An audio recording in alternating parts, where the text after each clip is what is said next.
Nos experts précédents ont parlé, bien sûr, soit de l'Europe et son fameux projet de recherche Europe 2020 et ce qui suit. Une information très importante que je ne connaissais pas et que Si Helmi a partagé avec nous. Et il ne faut pas que cette remarque passe sans qu'on s'attarde un peu là-dessus. C'est ce changement très important de la part de la Commission européenne de récupérer l'argent en excès que n'importe quel pays associé reçoit dans le cadre de cette recherche ou bien de ce projet. Ceci est un changement très important et je pense que il est vraiment important aussi pour la Tunisie de prendre ça en considération et de revoir son implication dans ce cadre de coopération pour mieux tirer profit de ce programme, sachant que dans le temps, un des indicateurs principaux de ce profit était le montant d'argent qu'on recevait à travers cette coopération. Bien sûr, ce n'est pas le seul, comme a été bien dit par Si Wajdi, mais faut-il revoir notre copie devant ce changement stratégique très important. Aussi, je voudrais bien remercier mon ami et collègue Khaled Rdila d'avoir aussi insisté sur le fait que l'IA, ce n'est pas seulement, et en premier lieu, c'est les data. Donc, les data, aujourd'hui, petit à petit, remplacent les ressources naturelles telles que le pétrole, et par conséquent, ils vont jouer un rôle fondamental et clé dans l'évolution des économies et des sociétés aussi. Donc, on a tendance à trop se concentrer sur l'IA, qui est un outil, sachant que Khaled et Si Wajdi certainement, ainsi que Si Kamel le savent très bien, on avait des outils très convenables depuis belle lurette qu'on utilisait très très convenablement pour vraiment gérer entre autres notre industrie. Et pour ne citer qu'un seul exemple que nous connaissons si bien, le fait qu'on a pu mettre en 69 un homme sur la Lune et qu'il est revenu sain et sauf, c'est qu'il y avait aussi, je dirais, une intelligence d'ingénierie très poussée pour vraiment pouvoir réussir ce défi. Aujourd'hui, comme l'a bien dit professeur Rdila, c'est au fait la présence du big data, ça c'est fondamental, et bien sûr des moyens de calcul musclés qui ont permis vraiment à ce IA de revenir sur la scène et de pouvoir s'attaquer à des problématiques clés. Ceci étant, je veux insister sur un élément fondamental, c'est que primo, sur notre connaissance en termes de l'ingénierie neuronale, si je peux dire, n'a pas changé depuis le début ou même la fin des années 80. D'accord? C'est-à-dire que les fondements scientifiques restent les mêmes, mais c'est vraiment cette apparition de data qui a poussé les gens à trouver des outils convenables une fois que les moyens de calcul sont devenus suffisamment costauds pour vraiment traiter tout ce tsunami de data. Donc, il faut bien comprendre, disons, genèse de cette nouvelle vague de IA. Donc, après cette petite introduction, moi aussi, je veux vraiment contextualiser ce que je vais dire, d'accord? Donc, je vais revenir beaucoup plus sur la Tunisie, mais tout en restant ouvert sur le monde extérieur, et surtout souligner les défis qui sont devant nous, surtout que le monde entier va rencontrer 2 ou 3 décennies qui seront peut-être les décennies les plus difficiles pour l'humanité. Et pour nous, la Tunisie, qui est à la traîne aujourd'hui, il faut le dire, et surtout pendant cette décennie, on doit vraiment, vraiment s'activer pour rester quelque part dans la course. Sinon, on sera vraiment à la marge de cette dynamique, et Dieu seul sait que pourrait advenir un pays comme le nôtre si jamais on reste à la marge de cette dynamique. Donc, le premier slide que je vais, ces slides, c'est une composition d'anciens slides, d'anciens projets, des slides de certains étudiants qui suivent un master avec moi, et bien sûr, de temps à autre, des slides et des informations qui proviennent de l'Internet. Et comme tout le monde le sait, on peut puiser dans ce monde d'Internet qui regorge d'informations sur cette thématique. Moi, je vais essayer quand même dans cette présentation d'être le plus proche possible de notre contexte, de notre situation et de notre pays. Donc, je commence avec ce graphe-là, ce diagramme-là qui parle au fait de la démographie de la Tunisie. D'accord? C'est la courbe bleue. Je vous invite à regarder beaucoup plus cette courbe bleue. Alors, il y a 2 points essentiels sur lesquels je veux insister. Le premier, c'est que la courbe bleue, qui est supposée représenter, qui représente au fait le nombre d'ouvriers ou bien de personnes actives par rapport à une personne tunisienne, d'accord? C'est-à-dire en 2010, si vous voyez le pic de cette courbe, nous l'avons atteint en 2010, d'accord?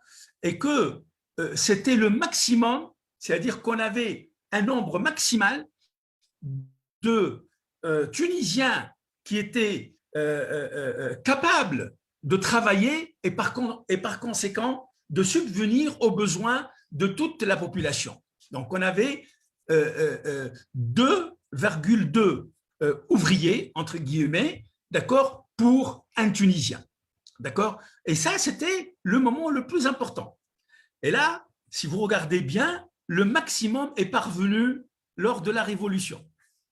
C'est-à-dire que la Révolution, quelque part, était très prévisible si on pouvait regarder ce genre de courbe. Et pourquoi cette révolution? Parce qu'au moment où on avait le plus de capacité de production, on avait le plus de gens au chômage. Et c'est pour ça, au fait, qu'on a eu cette révolution. Non seulement qu'il y a eu la révolution, mais jusqu'à présent, on n'est pas en train de tirer profit, ce qu'on appelle le dividende démographique, on n'est pas en train de tirer profit de cette force de frappe. Et ça, c'est très malheureux. D'accord? Et maintenant, ça va dégringoler assez vite. Donc, cette décennie, entre 2010 et 2020, on avait le plus de chances d'utiliser cette force de frappe, mais on restera plus ou moins aux alentours de 1,8, 1,9 disons, de capacité de travail par rapport à un Tunisien. Donc, malheureusement, quand on parle généralement de la Tunisie, on ne prend pas en considération cette dynamique démographique qui est un levier fondamental pour la Tunisie et pour n'importe quel pays. Là, vous allez voir un peu l'impact de tout ça. Donc, en 2010, c'était une courbe qui montait à peu près en une exponentielle qui n'est pas très, très prononcée. Mais là, de 2010 jusqu'à 2020, on a stagné, d'accord? Et on pense pouvoir rattraper un peu ce qu'on a perdu, mais toujours est-il en s'éloignant de plus en plus de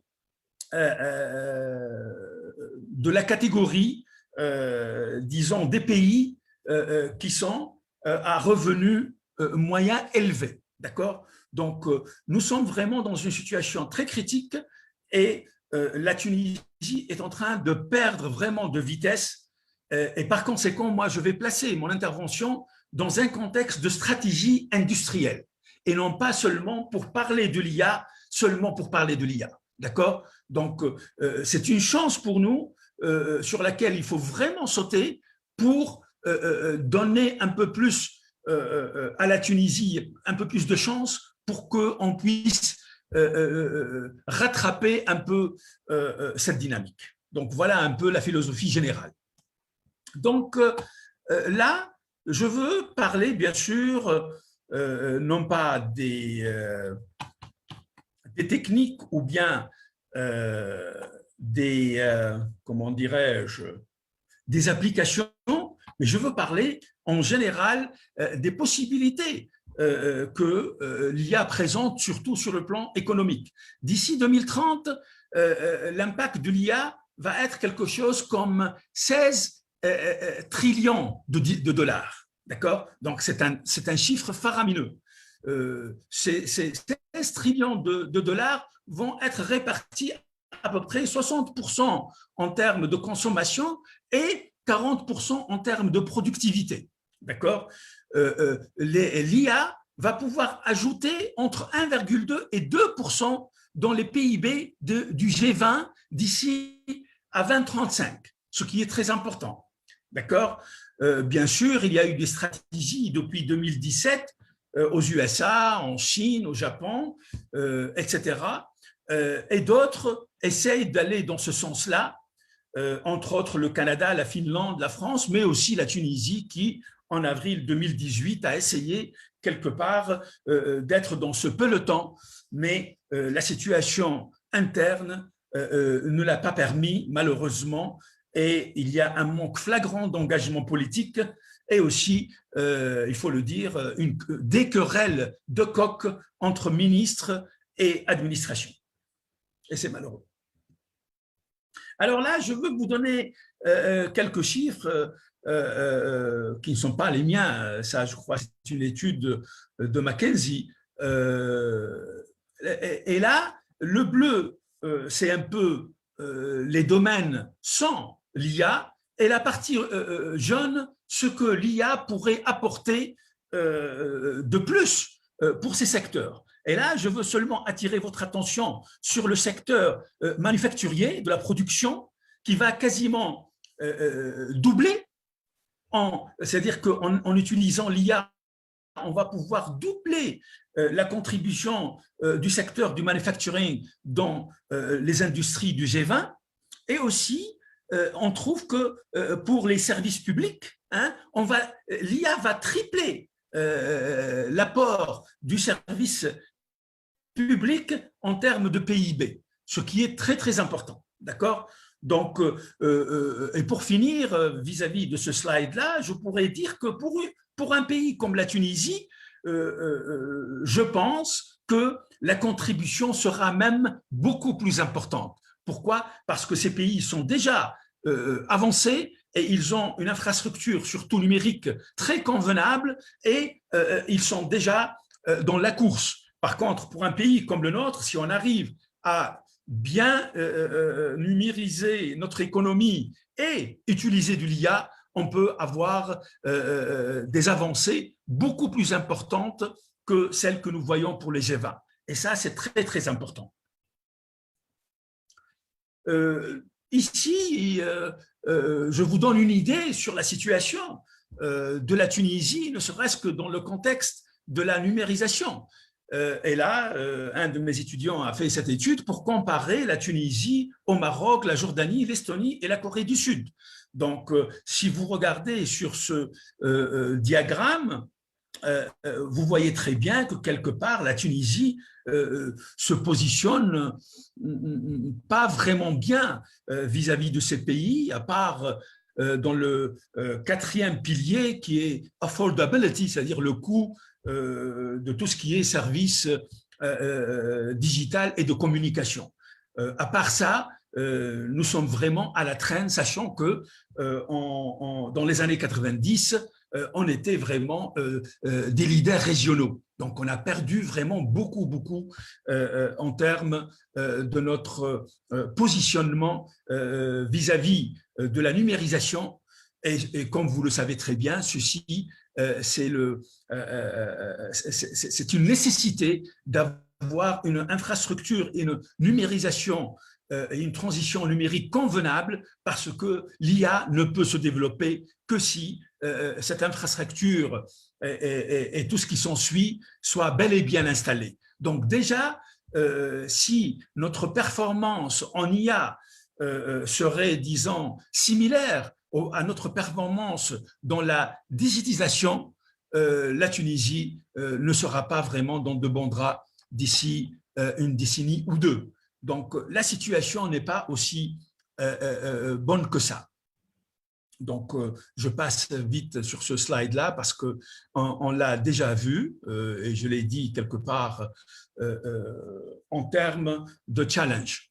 Là, maintenant, après avoir quelque part situé la Tunisie dans ce contexte, hein, parce que c'est bien de parler de ce qui se passe dans le monde entier, on y a, mais nous, il faut dire qu'on est très loin de tout ça et que même les préalables ne sont pas présents. Je ne veux pas être alarmiste, mais je veux être réaliste. D'accord? Parce que jeter des fleurs ne va pas vraiment nous aider si d'ici 10 ans, nous allons nous retrouver dans la même situation, si ce n'est pas dans une situation pire que ça.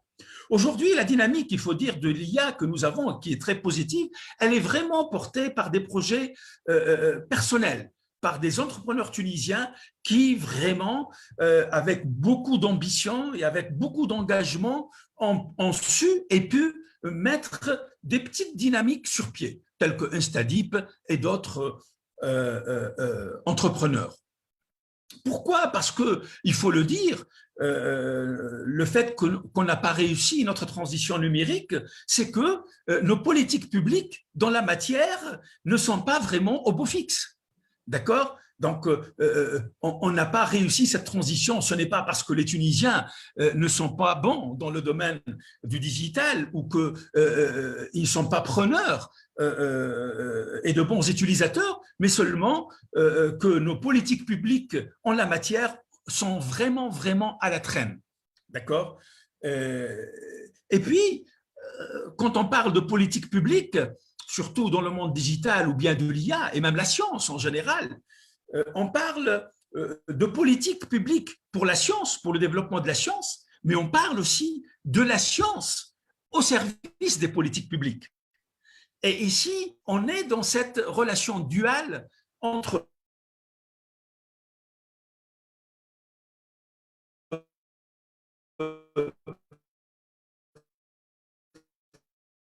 les politiques publiques. Aussi, pour l'IA, c'est quelque chose de similaire, d'accord? C'est comment réguler l'IA, mais aussi comment utiliser l'IA avec un accès à la big data pour vraiment asseoir des politiques publiques convenables, d'accord? Ça, c'est des éléments fondamentaux. Cette dualité, il ne faut pas l'oublier. Il ne faut pas seulement demander, encourager le développement de l'IA, ce qui est fondamental, mais aussi l'autre côté, comment utiliser l'IA pour avoir de meilleures politiques. Donc, mais bien sûr, ce paradigme a toujours existé depuis le 18e et 19e siècle, mais il a évolué au fur et à mesure avec les évolutions de l'industrie, l'évolution des sociétés, des technologies, etc. Par exemple, je prendrai le côté à peu près au début du XXe siècle, c'est les statistiques qui ont été utilisées au mieux pour essayer de mettre au point des politiques publiques convenables. Hein, il faut dire que peut-être nous sommes à peu près au mieux dans les années 70. Hein. En Tunisie, ce n'est pas dans les années 30 en termes de politique publique. Et j'ai parlé de ça ailleurs et j'ai dit que malheureusement, chez nous, les politiques publiques ne sont pas bien développées. Et au fait, la situation dans laquelle nous nous trouvons, c'est qu'il n'y a pas vraiment d'experts réels en termes de politique publique. Et comme vous allez le voir tout à l'heure, qu'est-ce qu'on a fait et moi-même, qu'est-ce que j'ai essayé de faire pour essayer de répondre à ce défi et à ce manquement. d'accord? Mais il faut dire que nous sommes vraiment laissés compte. Les gens parlent de politique adaptative, de politique qui apprennent par l'expérience, puis c'est les evidence-based policy. Donc, et aujourd'hui, depuis 2010, on parle de politique publique qui est drivée par les big data. D'accord? Donc, il y a un grand retard qu'il faut vraiment essayer de rattraper. Là, je vais vous donner un petit exemple d'un rapport américain sur vraiment les bienfaits de l'IA en termes de politique publique. Donc, et bien sûr, il y a deux scénarios. S'il y a un investissement de 20% dans tout ce qui est big data et IA dans les politiques publiques, ou bien un investissement 10 fois plus important. Et dans ce cas-là, si on fait un investissement, disons, de 20%, on peut gagner quelque part comme 100 millions d'heures de travail au niveau de la machine publique, ce qui va nous faire gagner 3,3 milliards de dollars. Si on investit beaucoup plus, on va gagner 1,2 milliards d'heures de travail et par conséquent 40 milliards de gains en termes financiers. C'est-à-dire que chez nous, pour avoir un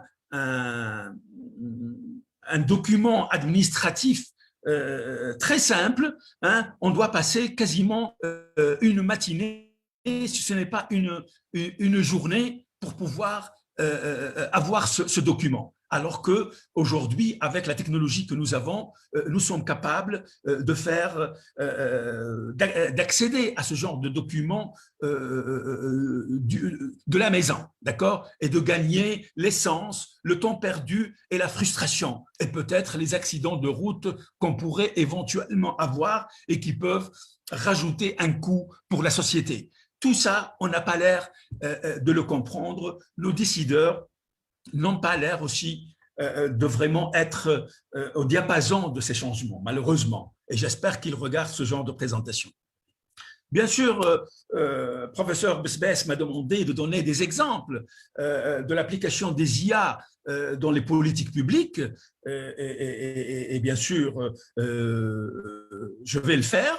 Je vais donner 7 exemples que j'ai trouvés sur le net, bien sûr, pour dire qu'il y a amplement de choses à faire, mais ceci est seulement limité par notre imagination, et Dieu seul sait pour la Tunisie, hein, qu'on peut trouver des centaines, si ce n'est pas des milliers d'applications, les yeux fermés, d'accord? Le problème n'est pas dans les applications, mais dans un engagement politique et sociétal pour tirer profit avant tout de l'âge numérique et dans une autre phase de l'IA. Donc, je vais parler de l'Australie, qui a le bureau de la taxation, qui utilise les chatbots pour répondre à 3 millions de conversations. Ils ont résolu 88% des problèmes seulement en ayant un chatbot ou un assistant virtuel intelligent répondre aux citoyens, ce qui est extraordinaire. Les services humains aussi, les chatbots en Australie peuvent répondre à des milliers d'utilisateurs pour répondre à leurs questions de tous les jours, comment trouver un boulot, comment peut-être répondre comment dirais-je, remplir ces fiches de taxation, etc. Donc, vous voyez très bien que les chatbots sont très utilisés aujourd'hui et je pense que la Tunisie commence à se réveiller dans ce sens-là et on a pas mal d'applications dans ce sens. Aussi, tout ce qui est Fire Department à Atlanta, aujourd'hui, ils peuvent prédire les feux, les incendies à 73%. Donc, ils peuvent être prêts et être proactifs vis-à-vis de ces incendies et par conséquent sauver des vies et sauver des biens.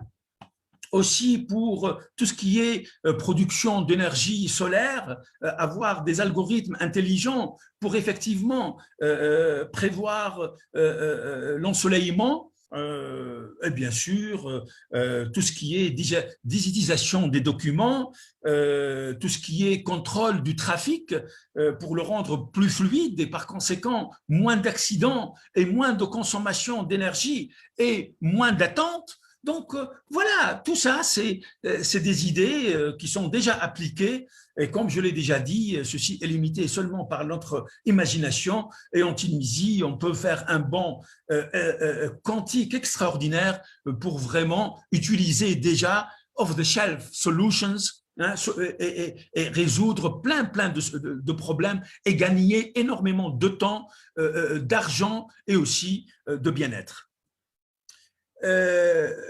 J'aimerais bien aussi parler de ce que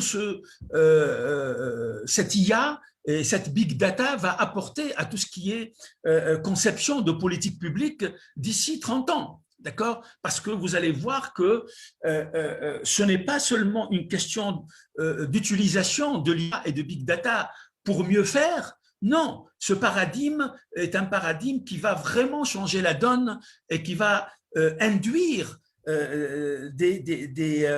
des métamorphoses, je dirais, en termes de gouvernance, en termes de même politique, pratique de politique, et même va mettre en question l'État en lui-même, l'existence de l'État en lui-même.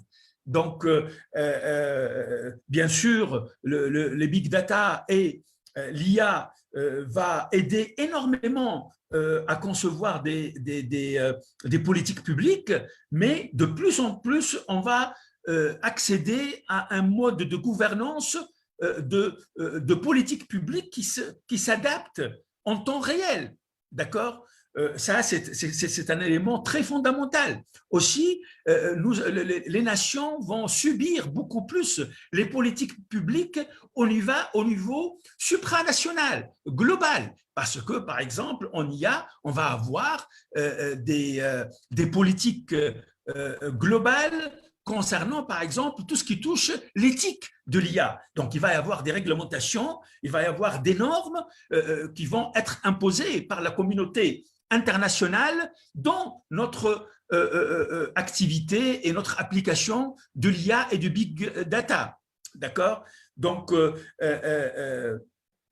ces changements vont vraiment métamorphoser, comme je l'ai déjà dit, la gouvernance. Quelque part, l'État-nation est beaucoup plus. Le gouvernement, dans ce nouveau monde, va quelque part se réduire, ce n'est pas disparaître. Donc, quel est ce monde dans lequel on va vivre?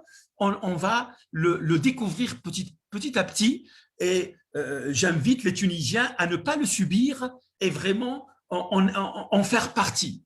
Donc, demain, les experts de big data vont avoir un mot à dire dans les politiques publiques. Ce n'est pas seulement les politiciens ni les experts de politique publique qui vont avoir leur mot à dire. Donc, les ingénieurs et les mathématiciens et les experts en big data et en IA vont vraiment devenir une partie fondamentale des mécanismes de prise de décision.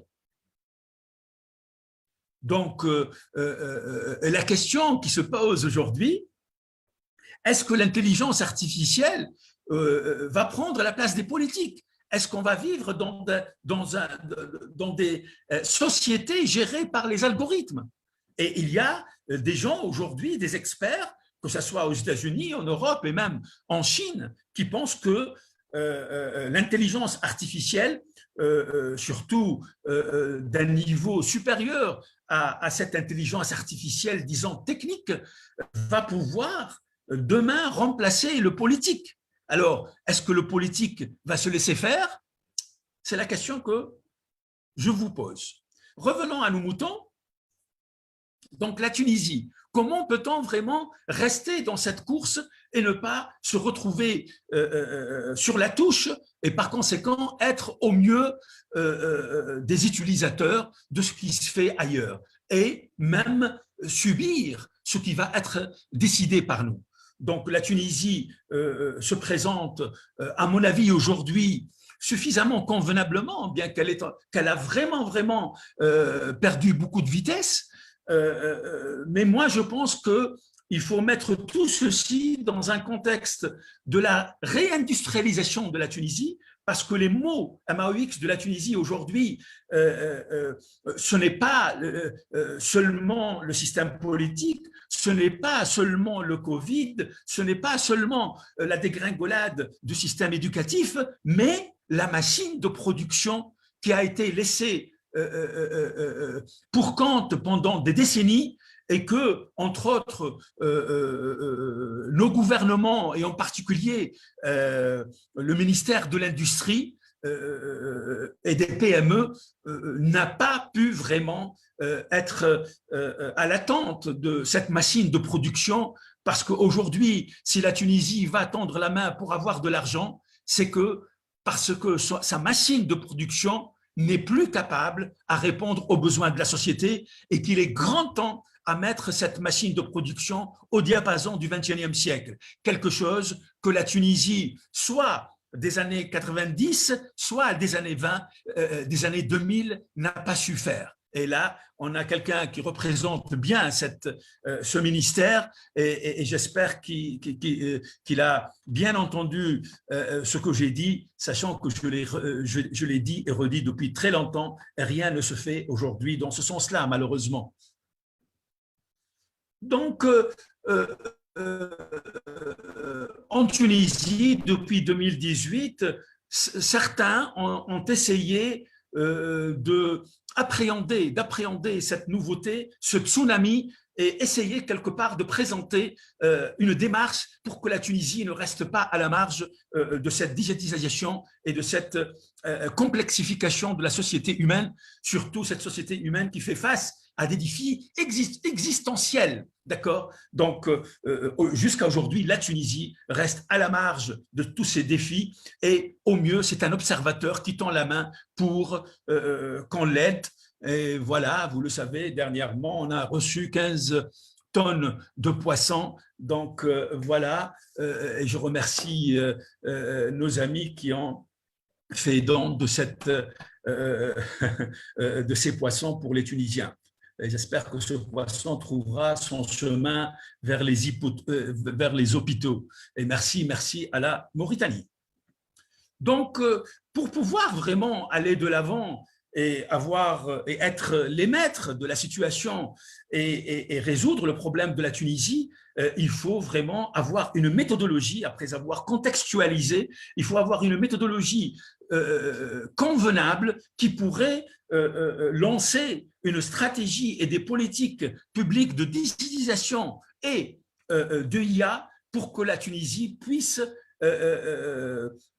être dans la course de cette IA et contribuer à cette métamorphose et faire de sorte que la société tunisienne prend contrôle vraiment de cette nouvelle dynamique. Donc, on a besoin bien sûr de recherche et développement, on a besoin de data, on a besoin d'infrastructures TIC, ce que j'appelle the seedbed.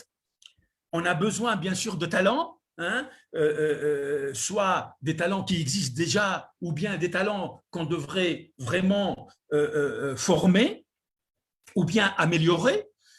Et là, on est convenablement bien placé, sauf que nous avons un brain drain qui est catastrophique et alarmant.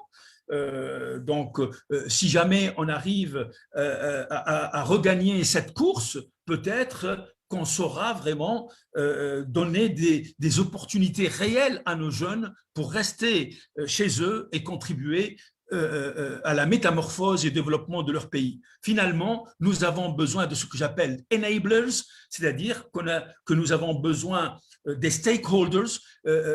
L'IA, ce n'est pas seulement l'éthique, ce n'est pas seulement les startups. L'IA, c'est comme l'électricité, c'est transversal et par conséquent, tous les stakeholders doivent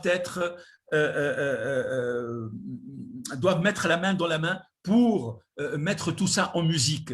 Mais bien sûr, il faut avoir des partenaires tels que l'Union européenne avec son Horizon Europe, entre autres, et bien sûr, des politiques publiques intelligentes qui arrivent vraiment à décloisonner notre système de politique publique, notre système de production, notre système d'entrepreneuriat et même notre système culturel. Parce que l'IA, ce n'est pas seulement les informaticiens, ce n'est pas seulement les matheux, mais aussi les philosophes, aussi ceux des sciences sociales, des économistes, etc.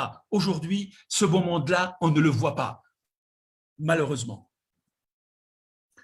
Comme on a fait un petit essai en avril 2018, une petite équipe a pu mettre la Tunisie sur le radar des stratégies d'intelligence artificielle. Donc, je laisse si on peut conclure, s'il vous plaît. Oui. Donc, finalement, STI Policy Learning, donc on doit pas seulement s'attendre à ce que les politiques publiques nous viennent d'ailleurs. Donc, à l'ENIT, nous avons lancé depuis 2015 un master de recherche effectivement pour former des ingénieurs, des juristes et des économistes dans tout ce qui est politique publique qui touche à la science et qui touche à la technologie et qui touche à l'innovation. Aussi, à cause de cette dynamique qui a été reconnue par l'UNESCO, aujourd'hui, je suis le directeur d'une chaire UNESCO qui s'intéresse exactement à cette problématique. Donc, nous avons des experts en Tunisie qui sont capables d'appréhender cette problématique, mais malheureusement, on est à la marge et on va chercher ailleurs, même en dehors de la Tunisie, et je ne sais pas pourquoi. Je suis sûr que vous avez une bonne idée. Aussi, nous avons gagné un PRF, parlons des PRF, et c'est le premier PRF en Tunisie qu'on appelle Innov Fortean, dans laquelle nous avons 5 partenaires où nous essayons de vraiment percer ce domaine de politique publique, de sciences, technologie et innovation. Et nous avons augmenté aujourd'hui cette équipe ou bien ce consortium par l'API et une autre équipe de recherche de l'École polytechnique. Et voilà.